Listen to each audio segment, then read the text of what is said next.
Lucky Land Slots, you can get lucky just about anywhere. Dearly beloved, we are gathered here today to... Has anyone seen the bride and groom? Sorry, we're here. We were getting lucky in the limo and we lost track of time. No, Lucky Land Casino, with cash prizes that add up quicker than a guest registry. In that case, I pronounce you lucky. Play for free at LuckyLandSlots.com. Daily bonuses are waiting. No purchase necessary. Void where prohibited by law. 18+. Terms and conditions apply. See website for details. Welcome to Bite Size Bios. This is meant to be a mini-sode that will accompany HDTH. Every week, I will pick a person from history and dive into their lives. All right, welcome back to another episode of Bite Size Bios, BSB. This is the mini-sode accompaniment to How Did That Happen? This is episode number 27 of Bite Size Bios. Coming up to number 30 pretty quick. This week we're doing John Cena. John Cena's who we're going to get to. But before we get there, as I already said, this is the mini-sode for How Did That Happen? So we always kind of go back and talk about the previous episode to see some things I may have missed, maybe some corrections. Just sometimes the subject matter is too dense to get to in one sitting. You have to kind of let it rest for a second, come back, and then rehash. So last week we talked about the Amish. People, and I learned a lot. First thing I learned, I'll tell you, I'm not ashamed to say, I didn't know that they were Christians. I didn't know that they were Christians. They're just like, not just like, but we all follow Jesus. I didn't know that. That was new to me.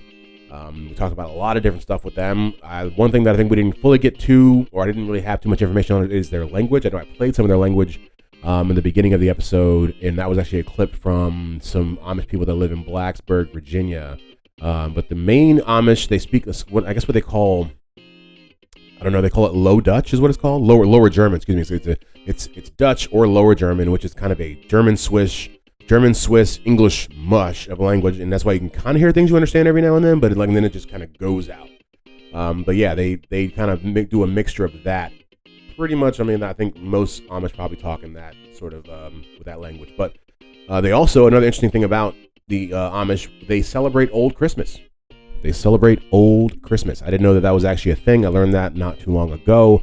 Old Christmas, I believe, is January 6th, and it follows in the same idea of the 12 days of Christmas. This is where we get the idea of the 12 days of Christmas. They celebrate Christmas on the day that the wise men showed up at the manger, right? So that's an interesting fact. I didn't know, A, that Old Christmas existed, and I didn't know, B, that the Amish also celebrate that.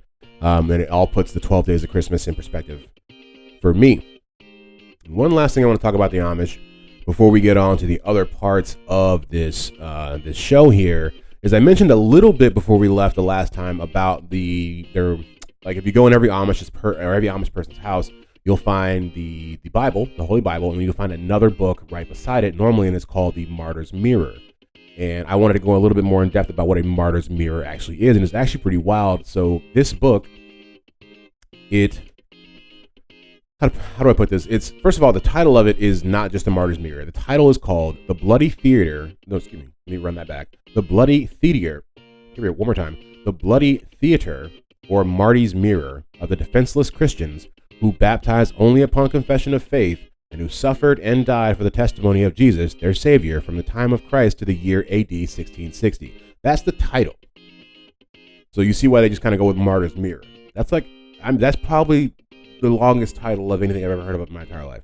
But that's the actual title of it, and it was first published in Holland in 1660 by a man named Tieleman J. Venbra. And basically, it documents the stories and testimonies of Christian martyrs that were usually the Anabaptists, and their whole kind of thing about becoming the Amish and becoming the Mennonites, really, because when we talked about this, it's really interesting when you really figure out all the different ins and outs and reasons why people do things in their religion, even down to the fact that the Amish people don't have churches because they just practice, or the way they do it is they just kind of go from house to house, and everyone passes, you take turns hosting a church service.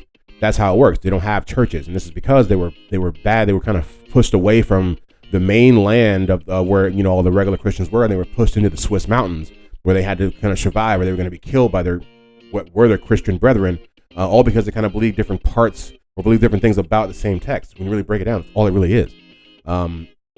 But so because of that, they couldn't build churches out there. They had to just have church wherever they could. And that's why even now they don't have churches, because they didn't have churches 500 years ago.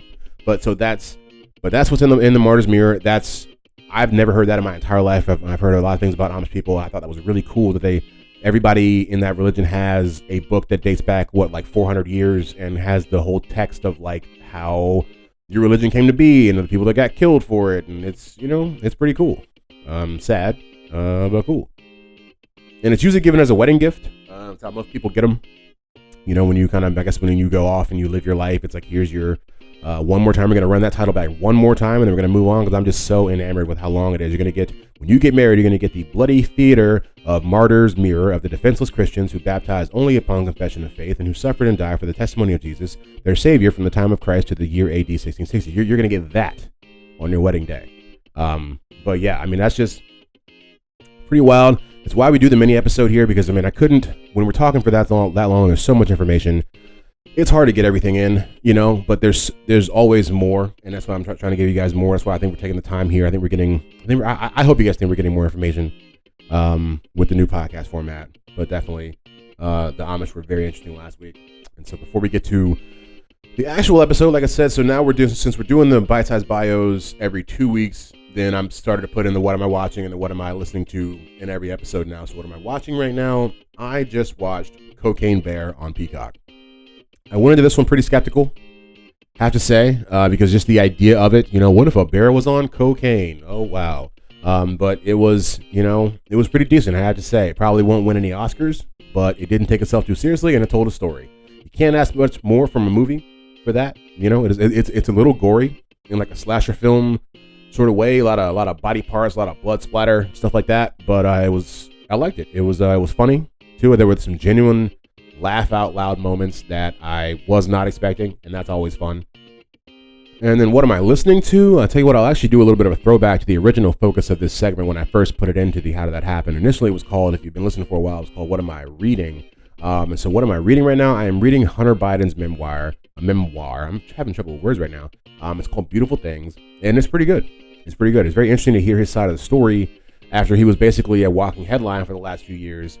To hear kind of from his mouth, the old horse's mouth. He really digs into it. He really goes, for the gold, if you will. He talks about his addictions, crack and alcohol. The man literally admits to cooking crack in the book. He says he did it in a hotel. I forget the hotel, but I was amazed by that. Like that's a whole another level of, that's a very proprietor level of your addiction. It's like if you just loved alcohol so much you just started making liquor. Like you're just making crack.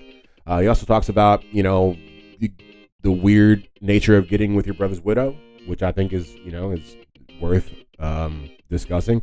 It's worth a read though. It's only about 260 pages, so I'm about halfway through it right now. Definitely, if you guys are looking for a quick read, I would go over and check that out. I'm reading at the library, but yeah, no, pretty good. And before I start to ramble, as I normally do, without further ado, here is the episode.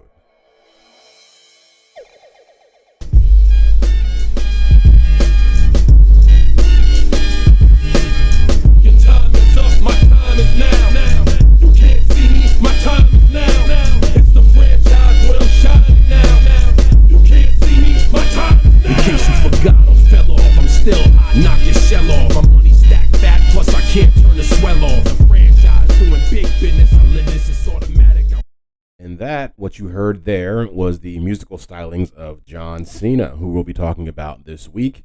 We'll be getting into more of his rapping and musical stylings a little bit later, or at least talking about the persona that has kind of created the person he needed to be to make those rap songs. But that was definitely, I'm impressed by that. I was impressed by that. I think that album went platinum. How many people can say they have a platinum album? Not many. So we will find. John Cena is a very multifaceted individual. He contains multitudes, if you will. I'm surprised by that just a little bit, only because I think I didn't know that much about him before this. I thought, he's just a wrestler. I've been able to watch him for most of my life and watch the evolution of him and see him become what he is now, an actor and all this stuff. And I don't know. I guess I'll say I never saw it coming, but who's that for me to say? So yeah, we'll get into his early life to start. John Cena was born in West Newbury, Massachusetts on April 23rd, 1977, his mom was named Carol, and his dad was named John Joseph Cena.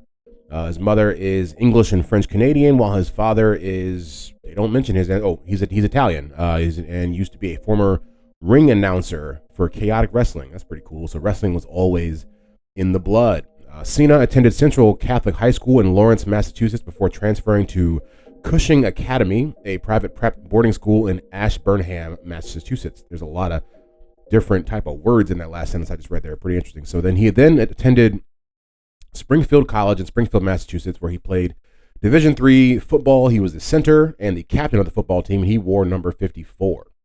When he left college, initially I think he wanted to be a bodybuilder, and he ended up traveling out to California to try to become that. And he did it for a little while, I think, and then ended up not working out for him, and he kind of got into the pro wrestling kind of circuit. And so he would end up, I think he first appeared in 1999. I think it was his first actual appearance in any sort of professional wrestling or amateur wrestling, anything like that. It was in the Ohio Valley Wrestling Organization, which was essentially the WWE's minor league system. And his initial name was the Prototype. He was a semi-robotic character, and that just sounds like not that awesome. But you got to start somewhere, and he would actually have his first WWE debut in 2002. And this was because, basically, I guess after Stone Cold Steve Austin had kind of left and The Rock was gone, so they had to revamp the entire WWE feel. And what we'll find is, like I said, I didn't know much about John Cena. Like I said before this, I'd watched this wrestling stuff when I was a kid, but I'll be honest, just the way that I viewed it through my lens, when we found out that pro wrestling was staged, if you will, it took something out of it for me. So I kind of stopped watching. So I really only watched pro wrestling up until I was probably like 9 or 10. So I didn't know. All I knew was just these guys through the eyes of a child. Just that's, you know what I mean. So I didn't know all the different costumes and titles, names this guy had fought under throughout, his time. So he wasn't always what he became known as. I say that just to say that's my understanding of it, so you can understand where I'm coming from while I'm talking about it. So basically, in 2002, when he makes his debut, there are a bunch of other people out there at the same time. There are people like Randy Orton, Brock Lesnar, other people like that, Batista. And so basically he would leave Ohio Valley and come to WWE. And this was on June 27, 2002, during an episode of SmackDown. And he accepted an open challenge by Kurt Angle. And this is basically where I think the world kind of becomes introduced to John Cena. After the match, he was congratulated by Billy Kidman, Rikishi, The Undertaker, and a few others, and kind of became a part of the group. And now this is the next part. I didn't even know, like I said, I'm so far out of it, honestly, guys. I didn't know that his character was a character. Like the John Cena you see with the wristbands and like the jean shorts and the jerseys and everything. I think I knew it was I don't know. I guess I don't know. I don't know much about it enough to say that I knew what I knew, I guess. But it has a name. His character has a name. It is Doctor of Thugonomics. And at first glance, you have to parse through and is it racist? Is there some racism in here? Am I smelling something? I'm not sure what I'm I'm not sure what The Rock is cooking. I don't know what Doctor of Thugonomics is cooking either. But I really do believe this guy committed to a character and held to it for a long time. And he's actually no longer since doing the Doctor of Thugonomics thing anymore. But this is what kind of made him who he is. And I think it's pretty genuine when you look at it. He made an album, like I said, that went platinum, and he was able to kind of take this and kind of make it his own. I actually have a little bit of a clip from an interview where he talks about where it all kind of came from and how it kind of got created. So I'll let him explain it a little better than me. On the tour bus overseas, they travel us all together, and some of the guys are freestyle in the back. So I just went in the back and waited for my turn and joined in and just did the best I could. And ripped. And just tried to unleash the fury. Cut it out. Everybody. You ripped. And the front of the bus was Stephanie McMahon, and she was head of the writing team. McMahon's daughter. Yep, head of the writing team at the time. And she was like, "How did you remember all that?" And I kind of explained to her the concept of freestyle. And she's like, "Well, make something up about me right now." Sure enough, on the spot, I'd spit a few bars. And she's like, "Do you want to do that on TV?" Yes, please. Yes. And it just so happened to be the Halloween episode of SmackDown. Oh, wow. So the character shift wasn't like, well, why is he doing that? It started as a costume and then just kind of went into that. Wow. What did you wear when you did it on Halloween? A crazy sequence Vanilla Ice outfit with a huge Vanilla Ice wig. They were trying to get me to look cool. I'm like, no, I want to look ridiculous because I want to stand out. So we see here, yeah, I mean, it happened kind of by chance, I guess. He was rapping in the back of that bus. Ed McMahon's daughter or whatever, she heard him rap. And then, it was the rest is history as far as like him kind of creating that character. Who knew that there's actually a story behind it? That's why we do this stuff. I thought it was pretty cool. And so, yeah, the actual Halloween themed episode he was talking about was October 26th. Yeah, it was October 26th, and he comes out dressing like Vanilla Ice and starts to freestyle, and the rest is history, pretty much. It is. I'm just glad to know that there was a rhyme to his reason, no pun intended.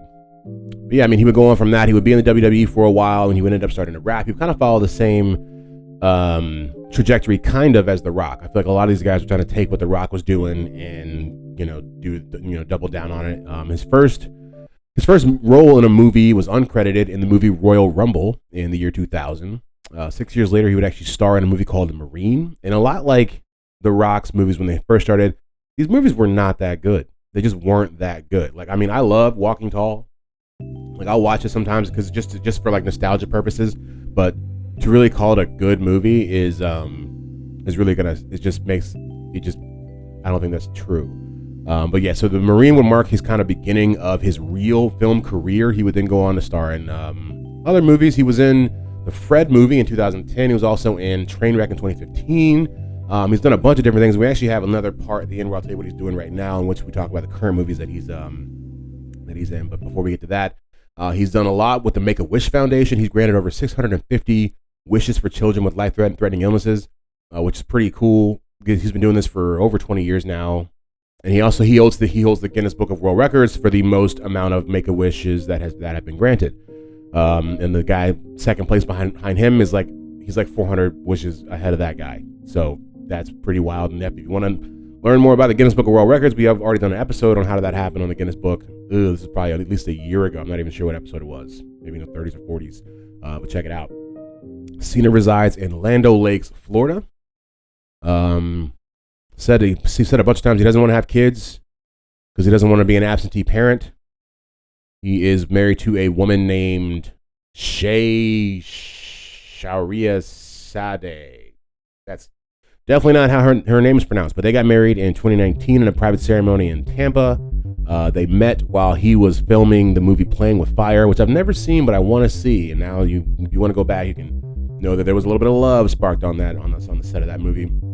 Let's see, and what has he done lately? He came back to the WWE in 2023, right? And he would also be in the next Fast and the Furious, which comes out in May. And he's also doing an Apple TV movie called Argyle with him and Samuel L. Jackson. So that's how far he's come. From the Doctor of Thugonomics, starring opposite Samuel L. Jackson in an Apple TV streaming movie coming to you in a TV near you. In addition, one last thing before we get out of here about John Cena. This man, like I said, this guy is multifaceted. We just mentioned this man has a platinum album. He's a WWE superstar. He's a movie star, right? He holds the Guinness Book for the most made wishes for children in the history of made wishes. This guy's a genie, right? And get this, he also writes children's books. I mean, what can this man not do? I obviously have children, but I mean, he writes children's books. So, I mean, let's see, what are the names of them? He has one called Elbow Grease. I love it. Elbow Grease is interestingly described as a not-so-perfect character who is always honest with himself. Love it. Cena has gone on and shared that Elbow Grease's strength is gumption and the ability to just focus and work hard. That's what is that like? Getting Batman. Like my superpower is I don't really have one. But yeah, so I think it's the only one that I have here as far as his children's book. I've always wanted to write a children's book as well. I think it's harder than you think it is, but John Cena has climbed that mountain.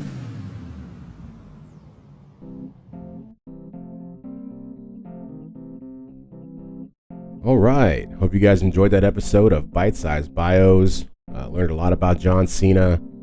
He's a very interesting individual. Like I said, dude has done so much. I mean, you go from being a wrestling superstar to an actor, and helping these kids and Make-A-Wish to you're a rapper and you do children's books. It's I don't think he gets enough credit for being as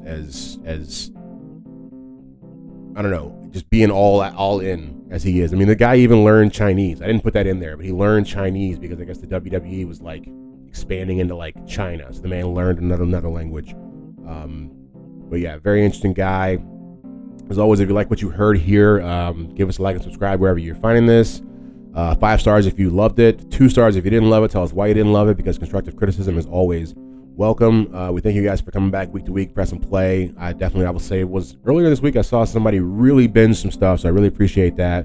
Always, all the likes and subscribes help us move up a little bit and help people kind of know about the podcast more, so they can also find out how things happen in these bite-sized bios here. As always, 7 days a week over at htthappen.com. We have all the extras. You'll find the works cited, videos and stuff like that go along with the episode. On the Twitter and Instagram, the socials are pretty much all the same as well. It's at htthappen over there. I will say, you guys, I'm trying to work on another show to come out. I'm not sure when it will come out. But we'll give you more information as I figure it out. I'll just guess, like I said, I've always said there'll be more stuff coming with how did that happen. The how did that happen is the umbrella for a lot of things, for a lot of different topics I want to try to get out and talk about with you guys. But I think that's about it for right now. As always, like I said, thank you guys for pressing play, and we'll see you in a couple days, we'll see you next week with the next How Did That Happen. Oh, and before we leave, because that John Cena album was so fire, we're gonna let him play us out today. We're gonna have a little bit of John Cena. Rap God here is gonna play us on out before we get to the next How Did That Happen. So you hear those, you finished a soldier, and I stay under you fighting, plus I'm storming on you chumps like I'm thunder and lightning. Ain't no way you breaking me, kid. I'm hard as nails, plus I keep it on lock like I'm part of the jail. I'm slaughtering stale competition. I got the whole block wishing they could run with my division, but they gone fishing with no bait. Kid your boy hold weight. I got my soul straight. I brush your mouth like Colgate. Judy was boring. Hello. Then Judy discovered ChumbaCasino.com. It's my little escape. Now Judy's the life of the party. Oh, baby, mama's bringing home the bacon. Whoa, take it easy, Judy. The Chumba life is for everybody. So go to ChumbaCasino.com and play over 100 casino-style games. Join today and play for free for your chance to redeem some serious prizes. ChumbaCasino.com. No purchase necessary. Void where prohibited by law. 18+ terms and conditions apply. See website for details.